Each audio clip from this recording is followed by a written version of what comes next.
अगर दो एटम्स के दरमियान इलेक्ट्रॉन्स की शेयरिंग हो रही है, दोनों एटम्स क्या कर रहे हैं, एक एक इलेक्ट्रॉन शेयर करेंगे, एक इलेक्ट्रॉन एक की वजह से आएगा, दूसरा इलेक्ट्रॉन दूसरे एटम की तरफ से आएगा, तो ये जो बॉन्ड बनेगा ये बॉन्ड कौन सा होगा आपके पास, कोवलेंट बॉन्ड होगा।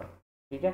लेकिन अगर मामला इससे थोड़ा सा चेंज हो, वो क्या हो, इलेक्ट्रॉन्स की शेयरिंग तो हो, लेकिन वो जो शेयरिंग हो रही है वो दोनों के दोनों इलेक्ट्रॉन्स एक ही एटम दे, दूसरा जस्ट उसको गेन करे दूसरा उसके साथ शेयर करे, लेकिन उसको सिर्फ डोनेट सिर्फ एक करे, दूसरा उसको सिर्फ एक्सेप्ट करे। ठीक है। तो ऐसा कोवलेंट बॉन्ड उसको हम कहते हैं coordinate covalent bond. A coordinate covalent bond found between two atoms when the shared pair of electron is donated by one of the bonded atoms only. सिर्फ एक शेयर करता है। ठीक है। अब इसका मतलब है कि ये बॉन्ड उस वक्त बनेगा जब एक एटम के पास दो इलेक्ट्रॉन, कम अज कम इलेक्ट्रॉन का एक जोड़ा जो है वो एक्स्ट्रा पड़ा हो। जैसे देखें अमोनिया के अंदर एक लॉन पेयर होता है, इसका मतलब है ये शेयर कर सकता है। और दूसरी कंडीशन इसकी ये है कि जो दूसरा एटम है उसके पास कम से कम दो इलेक्ट्रॉन कम हो। जैसे BF3 को देखें अगर आप गौर करें तो बोरोन के पास है 3 इलेक्ट्रॉन अपने और 3 इसने शेयर किए हैं फ्लोरीन के साथ, 2 4 और 6, टोटल हो गए 6। चाहिए कितने, 8। इसका मतलब इसके पास 2 कम है।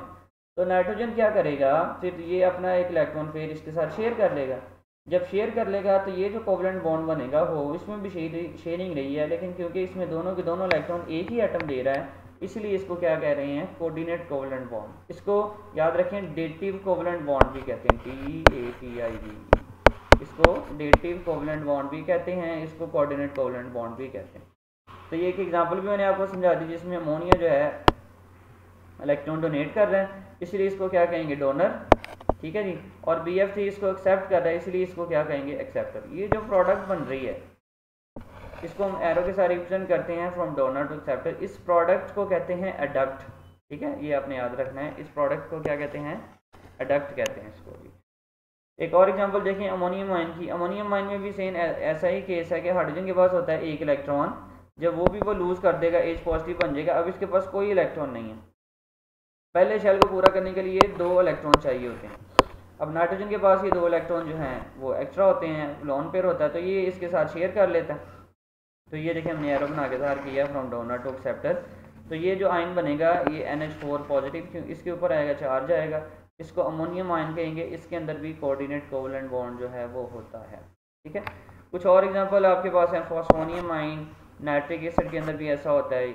यहाँ पर भी एरो नज़र आएगा आपको, ये शो कर रहा होगा कि आपके पास क्या है, कोऑर्डिनेट कोवलेंट बॉन्ड की एग्जांपल है। ठीक है। ये एक और एग्जांपल, ये परक्लोरिक एसिड की भी एग्जांपल हमारे पास यहाँ। तो ये बेटा आप लोगों ने इसको देखना है अच्छे तरीके से। आज हमने कोवलेंट बॉन्ड पढ़ा, कोऑर्डिनेट कोवलेंट बॉन्ड पढ़ा। इसको पढ़ें, इसकी एग्जांपल्स देखें, जो चीज़ नहीं समझ आती वो अपने जो है टीचर से पूछें। इसके अंदर